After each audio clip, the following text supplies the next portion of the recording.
Morning students, आपका स्वागत है आराम IAS एकेडमी के ई लर्निंग प्लेटफॉर्म में, जहां हम कर रहे थे परसेंटेज से रिलेटेड क्वेश्चन और उसके कॉन्सेप्ट देख रहे थे। तो आज इसी कड़ी में हम आगे आते हैं और देखते हैं कि आज जो क्वेश्चन करने वाले हैं उसमें परसेंटेज के कैसे वैरायटी आ सकते हैं और ये आपके पेपर के लिए कितने महत्वपूर्ण हैं। एक परीक्षा में उत्तीर्ण होने के लिए अधिकतम अंक कितना चाहिए? 36 चाहिए। किसी भी परीक्षा में आपको पास होने के लिए आपको एक मिनिमम नंबर चाहिए होता है और ये मिनिमम नंबर यहाँ पे कितना बोला है? 36%।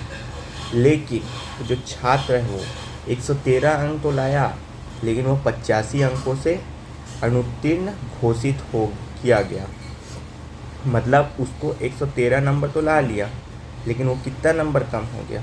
85 नंबर। और ये दोनों को जोड़ने पे कितने परसेंट के बराबर होगा? ये 36% के बराबर होगा। 36% बराबर ये दोनों को जोड़ेंगे तो ये हो जाएगा 198। ठीक है, यहाँ से हम लोग निकाल सकते हैं। एक पहले तो काट देते हैं।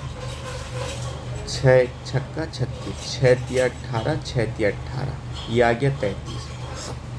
फिर इसको 3 से काट देंगे। 3 दूनी 6, 3 एकम 3, 3 एकम 3। ठीक है, अब ये आया 2% इक्वल टू कितना हो गया हमारे पास? 11। 2% वाला इक्वल टू 11 है। अब पूछ रहा है कि कुल पूर्णांक कितने हैं। तो ये कुल पूर्णांक, ये जो 2% है, इसको हमको बनाना पड़ेगा 100%, तभी तो ये 11 पूर्णांक में बदलेगा। क्योंकि कोई भी पूर्णांक जो होता है वो 100 के इक्वल होता है या 100% के इक्वल होता है। तो 2% इक्वल टू कितना है? 11। तो अब 2 को 100 बनाने के लिए क्या कर सकते हैं हम? 2 गुना 50 कर सकते हैं। वैसे 11 गुना 50, तो ये क्या हो जाएगा? ये 100% हो जाएगा। और ये 11 पंचे 55। तो हमको कितना नंबर चाहिए? तो ये पेपर कुल पूर्णांक कितने का होगा? 550 नंबर का होगा। है ऑप्शन में? हाँ, ऑप्शन बी, 550 नंबर। ये क्वेश्चन समझ आया होगा। किसी परीक्षा में मिनिमम अंक बोल रहे हैं, मिनिमम अंक के बारे में दिया है 36%। तो 36% किसके बराबर है? वो 113 अंक तो प्राप्त करता है और उसे 85 अंकों से अनुत्तीर्ण घोषित कर देता है। जब वो 85 अंकों से अनुत्तीर्ण होता है तो दोनों का जो कंबाइन है या कॉम्बिनेशन है वो मिला के हमको 36% के बराबर बनाएगा। जब 36% को यहाँ पे कैंसिल आउट किए तो 2% आया। 2% हमारे 11 के बराबर है। तो 2 को अगर 100 बनाना है तो 50 से गुना किए, यहाँ भी 50 से गुना किए, तो 100% इक्वल टू 550 आया। ठीक है, अब इसी में आगे बढ़ते हैं नया क्वेश्चन पे। किसी विद्यार्थी को 25% अंक प्राप्त हुए और वह 30 अंकों से फेल हो जाता है। उसे न्यूनतम अंकों से 50 अंक अधिक प्राप्त हुए, तो उत्तीर्ण होने के लिए कम से कम कितने प्रतिशत अंक चाहिए? ठीक है, सबसे पहले क्या देखना है कि 25 अंक प्राप्त करता है और वह 30 अंकों से फेल हो जाता है ना। मतलब फेल हो रहा है, मतलब उसको ऐड करना पड़ेगा उसमें कंडीशन में। जैसे पिछले क्वेश्चन में देखे कि विद्यार्थी नंबर जो पाता था उससे 25% अंक प्राप्त किया और वह 30 अंकों से फेल हो गया। उसे न्यूनतम पास अंकों से 50% अधिक प्राप्त हुआ, तो उत्तीर्ण होने के लिए उसे कम से कम कितने प्रतिशत अंक चाहिए है। अब ये हो गया कि वो जो मिनिमम जो पा रहा है, मिनिमम नंबर जो पा रहा है और मैक्सिमम जो नंबर पा रहा है, ये दोनों उसका क्या होगा? बराबर होगा। जो पास होने के लिए न्यूनतम अंक है और वो बराबर होना चाहिए दोनों कंडीशन में, तभी तो होगा।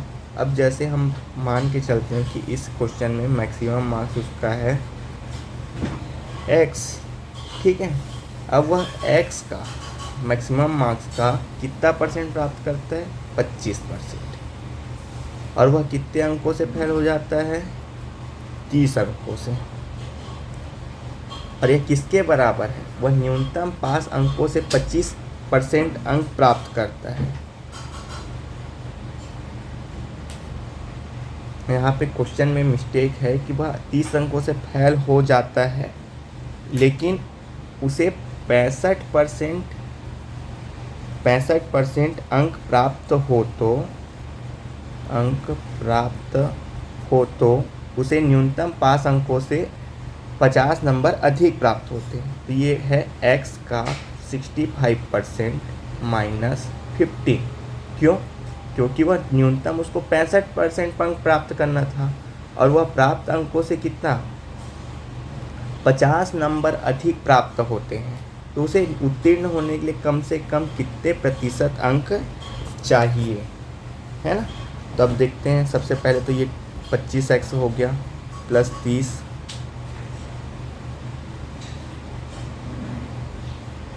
इक्वल टू ये 65x% माइनस 50 हो गया। परसेंट एक साइड चला जाएगा, है ना।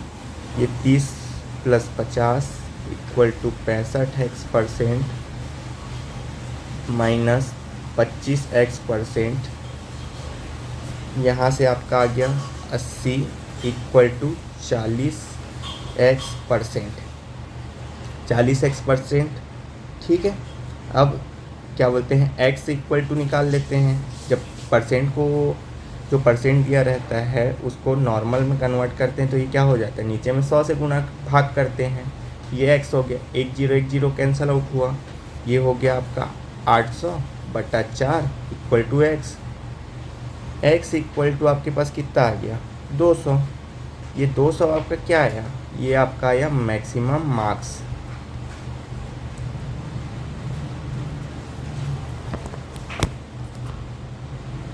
अब क्वेश्चन में क्या पूछ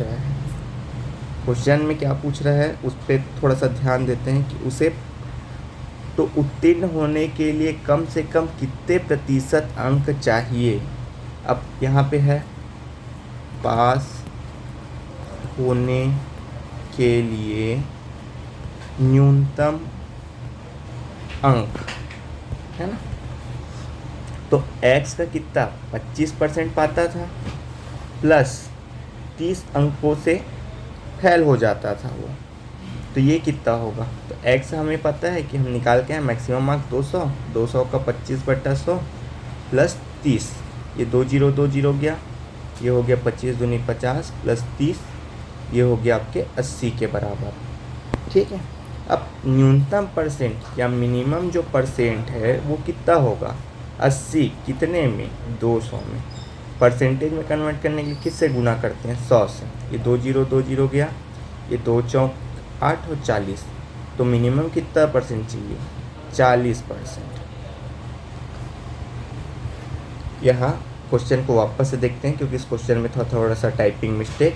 किसी विद्यार्थी को 25% अंक प्राप्त होते हैं और वह 30 अंकों से फेल हो जाता है। उसे 65% अंक प्राप्त होते हैं और उसे न्यूनतम पास अंकों से 50% अधिक अंक प्राप्त होते हैं। 65% अंक प्राप्त हुआ और उसे जितना न्यूनतम चाहिए उसे कितना 65% प्राप्त होने के कारण 50 नंबर अधिक प्राप्त हुए। तो उत्तीर्ण होने के लिए कम से कम कितने प्रतिशत अंक चाहिए, है ना। तो सबसे पहले हम लोग क्या करते हैं मैक्सिमम मार्क्स निकालते हैं, जैसे प्रीवियस क्वेश्चन में किए। जब मैक्सिमम मार्क्स निकला कितना माने x, अब वह x का 25% में 30 को जोड़ेंगे और वही किसके बराबर होगा x जो मिनिमम आया है 65% और उससे कितना लेके जाता है 50। दोनों साइड बोथ साइड को सॉल्व करेंगे। जैसे ये 25x है, ये 65x है।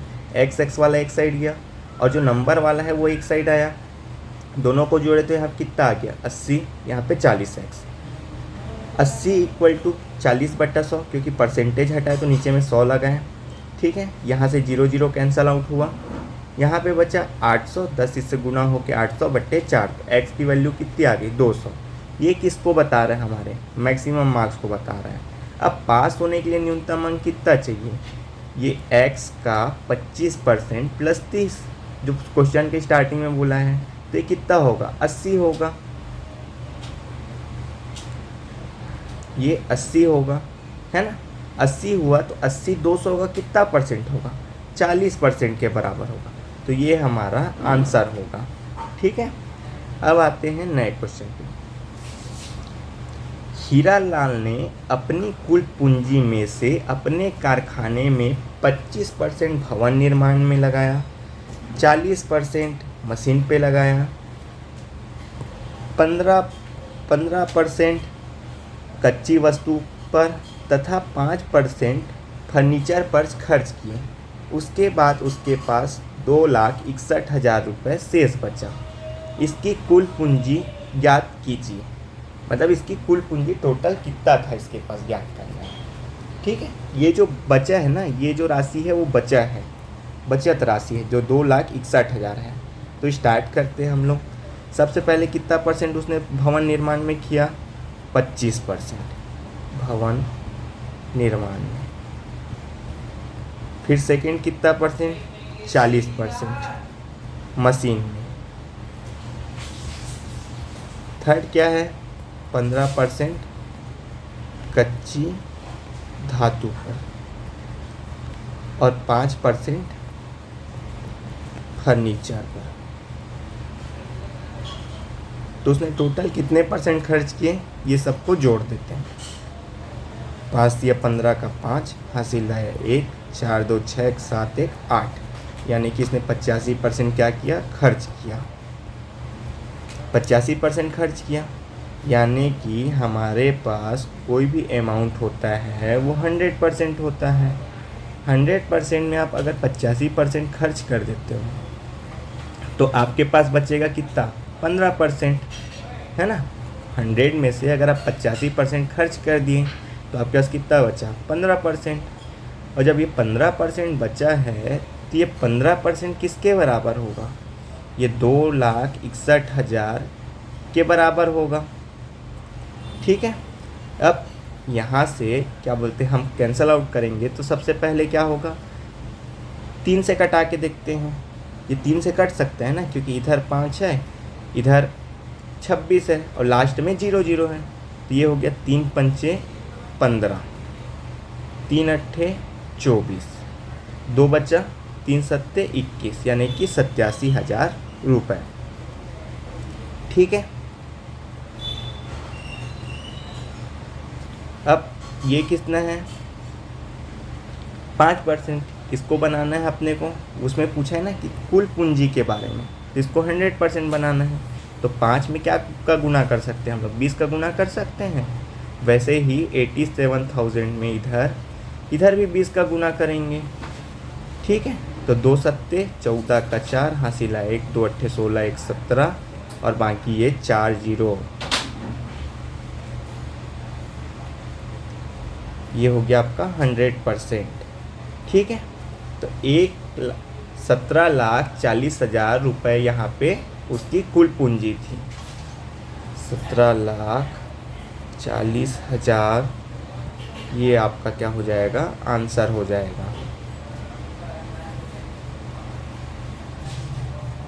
अब सेम क्वेश्चन है, सेम टाइप का है। एक विद्यार्थी अपने 3,000 रुपये उसको स्कॉलरशिप मिलता है। 30,000 स्कॉलरशिप जब मिलता है उसमें से वो क्या करता है? 30% किस में खर्चा करता है? भोजन में, 35% शुल्क में, 25% मनोरंजन में खर्च करता है। यदि वह शेष राशि का 10% दान में खर्च करता है तो उसकी 1 माह की बचत होगी। क्या बोल रहे हैं यहाँ पे? वह शेष राशि का, कितनी राशि का? शेष राशि का 10% दान पे खर्च करता है। तो सबसे पहले तो वो कितना खर्च करता है उसको हम लोग जोड़ लेते हैं। ये खर्च करता है, कितना खर्च करता है? 30% भोजन पे, 25% मनोरंजन पे और 35% शुल्क पे। तो टोटल कितना होगा? 30 30 60, 20 80, 10 90, यानी कि 90% वो खर्च कर चुका है। यानी कि उसके पास कितना बचा है? 10%।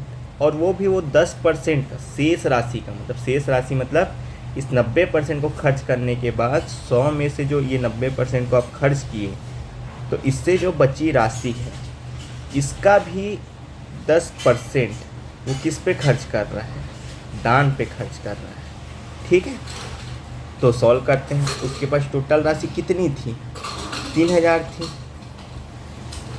3000 का उसके पास कितना बचा, ये जो कितना बचा, ये 10% बचा ना, तो ये 10% कितना होगा, पहले तो वो निकाल लेते हैं। बची राशि ये 10% है, ये 2 जीरो गया, 1 जीरो 1 जीरो, इसके पास कितना बचा, 300 रुपये। ठीक है, अब उसका भी ये कितना दान कर रहा है, 10% दान कर रहा है। अगर किसी 100% में से आप 10% को दान कर दोगे तो आपके पास कितना बचेगा, 90% बचेगा, है ना। आपके पास यहाँ पे एक कंडीशन में जो बची राशि थी वो कितनी थी, 300 रुपये थी। अब ये 300 रुपये में से आप 10% वापस से दान कर दिए तो आपके पास कितना परसेंट बचेगा, 90% बचेगा। तो ये 300 जो हमारे पास बचा था, इसका 90% कितना होगा, 90/100। 2 जीरो 2 जीरो गया, 3 नियम 27, यानी कि 270 रुपये। उसके पास लास्ट में कितना बचा, 270 रुपये बचा। से पहले तो कितना खर्च किया वो निकाले, खर्च करने के बाद उसने कितना परसेंट बचाया, और उस बचे हुए राशि का भी वो कितना क्या कर रहा है, 10% जो है वो दान कर दे रहा है, जैसे यहाँ पे लिखा हुआ है। तो मतलब पहले तो बची राशि निकाल ली, कितनी बची उसके पास, 300 रुपये। अब 300 रुपये अपने आप में क्या है, 100% के बराबर है, और 100% में से कितना परसेंट दान कर दिए, 10%, तो कितना बचा उसके पास, 90%। तो ये 300 का जो 90% है वो कितना होगा, 270 रुपये। तो ये हमारा आंसर होगा। ठीक है, अगर आपको इस क्वेश्चन से कुछ समझ नहीं आया है तो आप कमेंट सेक्शन में बता सकते हैं, हम उसे सॉल्व करने का प्रयास करेंगे।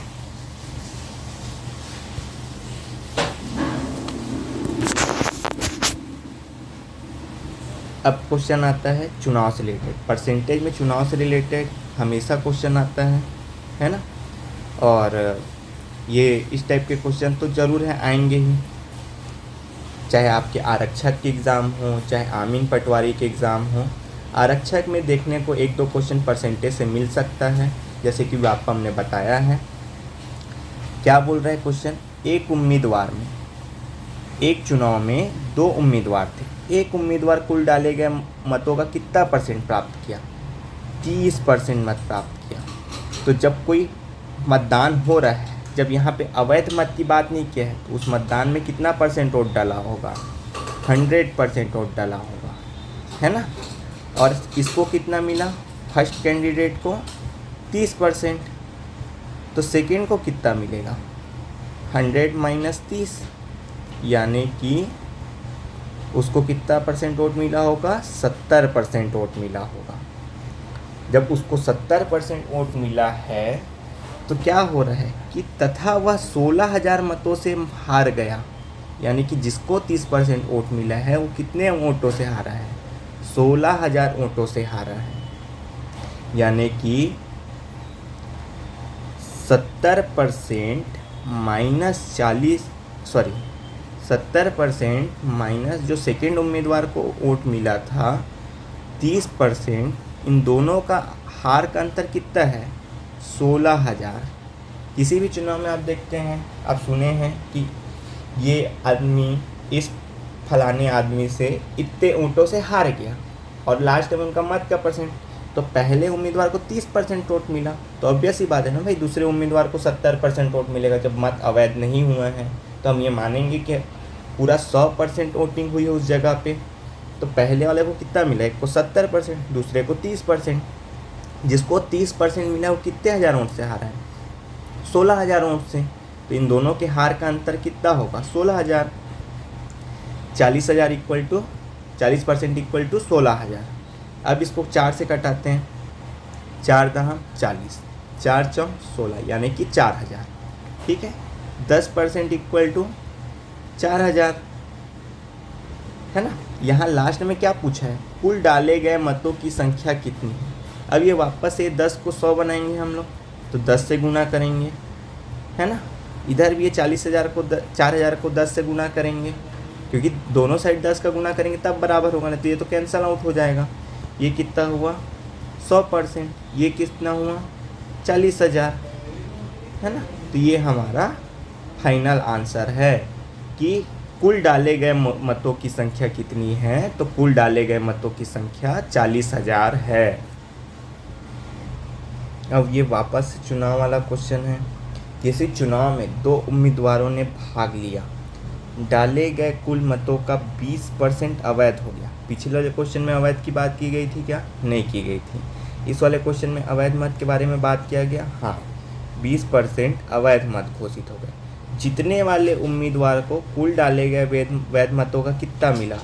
60%, और वह 4800 मतों से जीत गया, है ना। मतलब किसी भी जो भी अपने आप में है वो अपने आप में कितना होगा? 100% होगा, ठीक है। जब वो 100% होगा तो कुल पहले तो कितना कुल वैध मत डाले गए? कुल वैध मत डाले गए, ये क्या है? आपके 100 में से जब ये 20% अवैध मत को हटा दोगे तो कितने वैध मत डाले गए? 80% वैध मत डाले गए। और ये जो 80% वैध मत डला है, डाले गए हैं 80% वैध मत डाले गए हैं, ये 80% अपने आप में क्या होंगे? 100% के बराबर होंगे, क्योंकि अगर वो 80% को कंप्लीट करना है। अब क्या बोल रहा है कि जीतने वाले उम्मीदवार को डाले गए कुल वैध मतों का कितना? 60% वोट मिलता है, यानी कि कुल डाले गए कितने मत हैं, मतलब टोटल तो हमारे पास कितने मत हैं? x मत हैं, ठीक है। इसको 60% मत मिला है, तो दूसरे वाले को कितना मिलेगा? फर्स्ट कैंडिडेट को 60 मत मिला, फर्स्ट कैंडिडेट को कितना मिला? 60%। तो दूसरे कैंडिडेट को कितना मिलेगा? 100% माइनस 60% इक्वल टू 40%, यानी कि दूसरे वाले को 40% मत मिला। अब कितने मत डाले गए हैं ये तो अपने को नहीं पता है ना, तो उस मत को कितना लेंगे? x लेंगे। x का 80% का 60%, है ना। 80 x जो है कुल मत है, उसमें से कितना वैध है? 80%। अब ये 80% का 60% किसको मिला? पहले उम्मीदवार को मिला, माइनस x का 80% का 40% तो दूसरे को मिला है। वैध जो 80% वैध मत है उसका 40%। ये दोनों के हार का अंतर कितना है? दोनों के हार का अंतर कितना है? 4800, है ना। तो ये 4800 के बराबर हो जाएगा, ठीक है। अब कैंसल आउट करके देखते हैं। ये हो गया 8 छक्का 48। पहले तो क्या करना है? मल्टीप्लाई करना है, तो ये डिजिट लोग को मल्टीप्लाई कर लो। x इंटू 8 छक्का 48, कितना जीरो है? 2 जीरो, ये डायरेक्ट 2 जीरो ऐसे लगा दो, है ना। और परसेंट का परसेंट, वैसे ही यहाँ पे x इंटू 8 चौका 32, 2 जीरो 2 जीरो, परसेंटेज ऐसे ही इक्वल टू 48। ये दोनों को माइनस करेंगे, 4800 में 32 हो गया तो कितना आएगा आपके पास? 1600x, 1600x आएगा इक्वल टू, ये परसेंटेज में है ना, 4800 के बराबर होगा।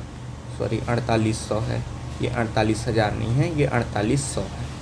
ये 2 जीरो कैंसिल आउट हुआ, 16 एकम 16, 16 दिया 48, तो यानी कि x परसेंट इक्वल टू 3 आ गया हमारे पास, आया यहाँ पे, है ना। यहाँ पे क्योंकि ये 2% को हम लोग कंबाइन लेके चल रहे थे, 1% इसका 1% इसका, तो जब ये परसेंटेज को हटाएंगे हम लोग तो नीचे में क्या आएगा? 100 2 बार मल्टीप्लाई होगा, है ना। क्यों 100 2 बार मल्टीप्लाई होगा? क्योंकि एक ये वाले परसेंट का और एक ये वाले परसेंट का, ठीक है। अब x इक्वल टू ये 100 इस साइड जाके क्रॉस मल्टीप्लाई हो जाएगा, 3 इंटू 100, ये टोटल कितना हो गया? 30,000। तो मतलब कितने वोट डाले गए? 30,000 वोट थे उस गांव में। तो ये क्वेश्चन पूछा कि मतदाता सूची में कुल मतों की संख्या कितनी है, तो 30,000 है। अब पूछ दें कि आपके पास कितने वैध, बताया है ना कि 80%, इसका कितना? 80% वैध मत था, और इधर से कितना? 20% कितना था? अवैध मत था। ये भी अपन निकाल सकते हैं, यानी कि 30,000 का 80% और 30,000 का 20%, है ना। ये जीरो गया, ये जीरो गया, तो ये 3 अट्ठे 24,000 ये जो वैध मत की संख्या है। और ये जो 0 से 2 जीरो गया, 3 दूनी 6,000, ये क्या है, अवैध मत है। तो ऐसा भी क्वेश्चन पूछ सकता है कि डाले गए जो 80% वैध मत हैं उनकी संख्या कितनी है और डाले गए अवैध मत है उसकी संख्या कितनी है, या तो ये टोटल के बारे में भी पूछ सकता है। अब आते हैं एक शहर की जनसंख्या। एक शहर की जनसंख्या कितनी है, 9,000। ये नया वैरायटी का क्वेश्चन है ना। इसमें थोड़े से कॉन्सेप्ट लगेंगे, आपको समझना है कि कैसे होता है। जैसे एक शहर की जनसंख्या कितनी है, 9,000 है। पुरुषों की संख्या कितनी है, 8% और महिलाओं की संख्या 5% बढ़े तो जनसंख्या 9600 हो जाएगी। तो शहर में पुरुषों की संख्या होगी, क्या बोल रहा है, एक शहर की जनसंख्या जो है 9,000 है, पुरुषों की संख्या कितनी है 8% और महिलाओं की संख्या कितनी बढ़ रही है 5%। तो शहर की जनसंख्या कितनी हो जा रही है, 9600 हो जा रही है। तो शहर में पुरुषों की संख्या को पूछ रहा है, ठीक है। जब शहर में अब मानते हैं, सबसे पहले तो मैथ्स में होता है ना कि माना, पुरुषों की संख्या कितनी है, कितनी बढ़ी, x है पुरुषों की संख्या, है ना। तो महिलाओं की संख्या कितनी होगी,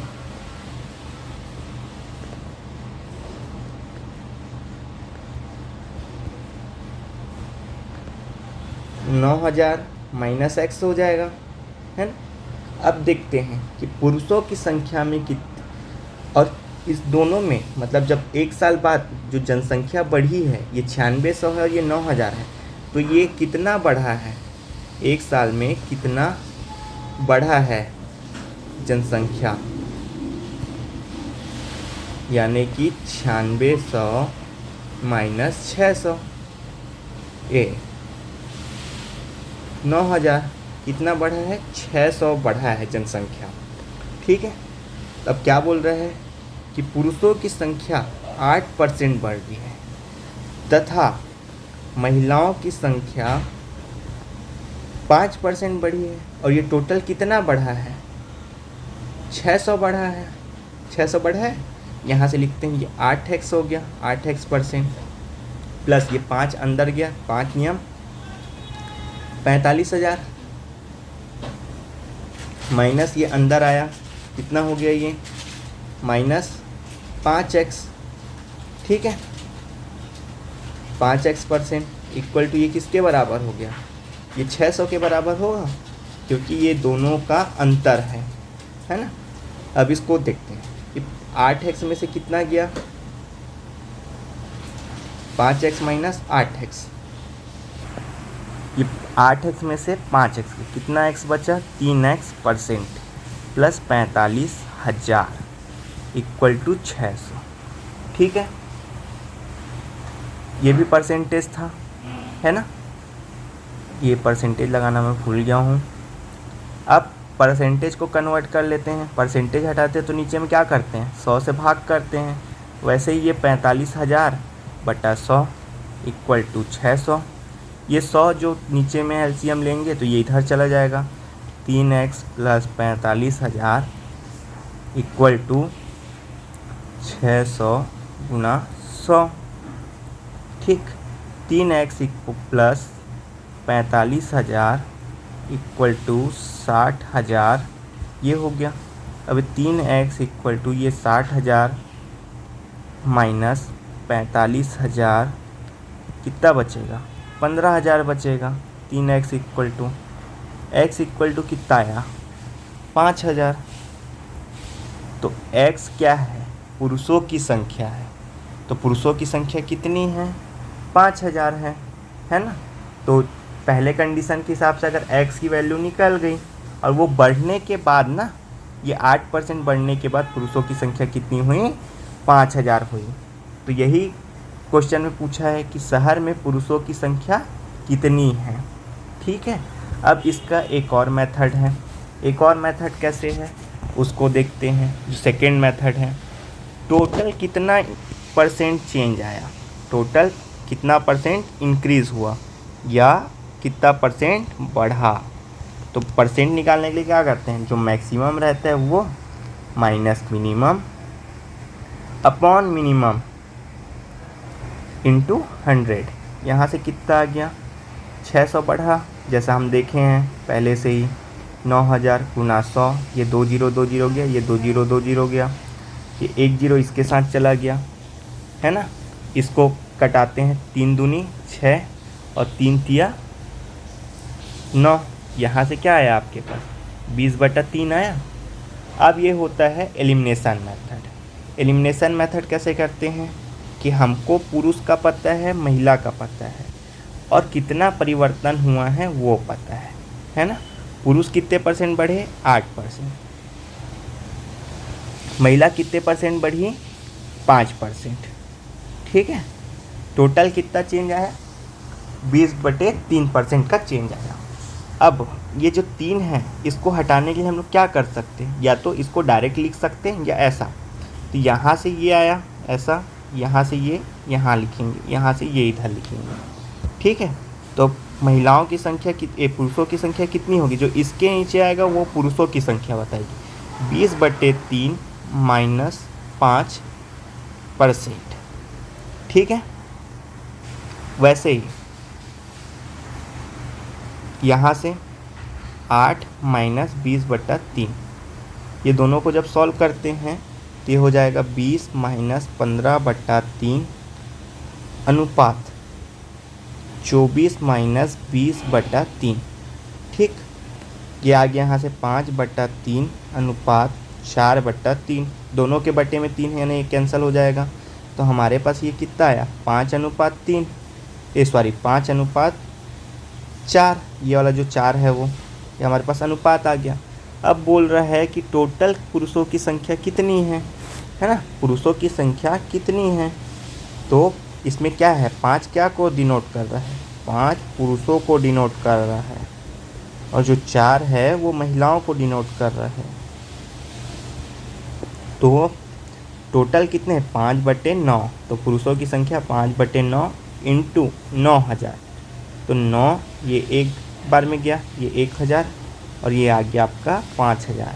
ये क्या होगी, पुरुषों की संख्या होगी। तो इसको 2 मेथड से आप सॉल्व कर सकते हैं। ठीक है, आज के क्वेश्चन थोड़े से लेंदी लग रहे होंगे या बनाने में थोड़ा सा दिक्कत जा रहा होगा। तो परसेंटेज में जब आप अच्छे क्वेश्चन की ओर जाएंगे तो थोड़ा सा वैरायटी ऑफ क्वेश्चन बढ़ता है ना। वैसे ही ये नया क्वेश्चन फिर से, ये जो परसेंटेज में जो चेंजेस के बारे में बात कर रहे हैं इसके बारे में है ना। ये यहाँ पे आएगा, यहाँ पे मिस्टेक है थोड़ा सा, यहाँ पे आएगा ए आएगा। यदि ए का वेतन 10% बढ़ाया गया फिर उसे 10% घटाया गया तो वेतन में कितने प्रतिशत की परिवर्तन होगा, ये क्वेश्चन में पूछ रहा है। ठीक है, सबसे पहले क्या, उसका वेतन स्टार्टिंग में कितना होगा, माना उसका वेतन 100 रुपये था स्टार्टिंग में। हम गणित में तो कोई भी क्वेश्चन सॉल्व करते हैं तो सबसे पहले मान के ही सॉल्व करते हैं ना। ठीक है, उसका वेतन 100 रुपये था। अब 100 रुपये का 10% जब बढ़ाएंगे तो कितना हो जाएगा, 110/100, यानी कि उसका नया वेतन कितना हो गया, 110 रुपये। ठीक है, अब बोल रहा है कि फिर जब वेतन बढ़ गया और फिर 10% उसको घटा दिए, फिर नया वेतन आया, एक और वेतन जिसमें उसके जो 110 रुपये है उसमें से कितना परसेंट घटा दिए, 10%, यानी कि किसके बराबर हो जाएगा, 90%/100। 2020 गया, 11 नियम 99 रुपये। अब बोल रहे हैं प्रतिशत, कितने प्रतिशत का परिवर्तन आया। तो क्या करते हैं हम लोग प्रतिशत परिवर्तन निकालने के लिए, maximum minus minimum, sorry maximum minus minimum बटे मैक्सिमम, है ना, इनटू 100। ठीक, ये 100 कैंसिल हुआ, यहाँ कितना परसेंट बचा, 1%। तो जो प्रतिशत परिवर्तन है, यानी कि उसके वेतन में टोटल कितने प्रतिशत की कमी आई, 1% की कमी आई। अब इसको एक और तरीके से सॉल्व कर सकते हैं, जैसा ये आपको डायरेक्ट शॉर्टकट मेथड बोल सकते हैं इसको, शॉर्टकट मेथड। यहाँ क्या होता है कि आपको एक बेसिक फार्मूला याद करना पड़ता है, a + b + AB/100। ठीक है, अब क्या होगा, यहाँ क्या करना है, जो बढ़ रहा है उसको विथ साइन लिखना है। जैसे पहले क्या बोला क्वेश्चन में, उसका वेतन कितना परसेंट बढ़ रहा है, 10% बढ़ रहा है। फिर क्या बोल रहा है, उसका वेतन 10% घटा रहे, तो विथ साइन, जो घटेगा उसको माइनस साइन के साथ, जो बढ़ेगा उसको प्लस साइन के साथ, प्लस 10 × -10% बटा 100। ठीक है, ये हो गया आपका 10 - 10 प्लस यहाँ पे आ जाएगा -100/100। ठीक, ये 10 कैंसिल हो गया, ये 100 कैंसिल हो गया, यहाँ क्या बचा, -1%। और ये जो माइनस चिन्ह जो शो कर रहा है, जो निगेटिव साइन यहाँ पे शो कर रहा है, वो क्या डिनोट करता है, हमेशा नुकसान को शो करता है या हानि को शो करेगा। जब प्रॉफिट लॉस पढ़ेंगे तो हानि को, माइनस जो है ये कम होने को शो करता है, तो हमको ये ध्यान रखना है। तो टोटल कितने परसेंट का कम हुआ उसके में, 1% की, सॉरी 1% की कमी आई उसके वेतन में। अगर आपको हमारे क्लास अच्छा लगा होगा तो आप हमारे आरंभ IAS के इस ई-लर्निंग प्लेटफॉर्म को सब्सक्राइब करेंगे, नीचे कमेंट करेंगे और ज़्यादा से ज़्यादा लोगों को शेयर करेंगे।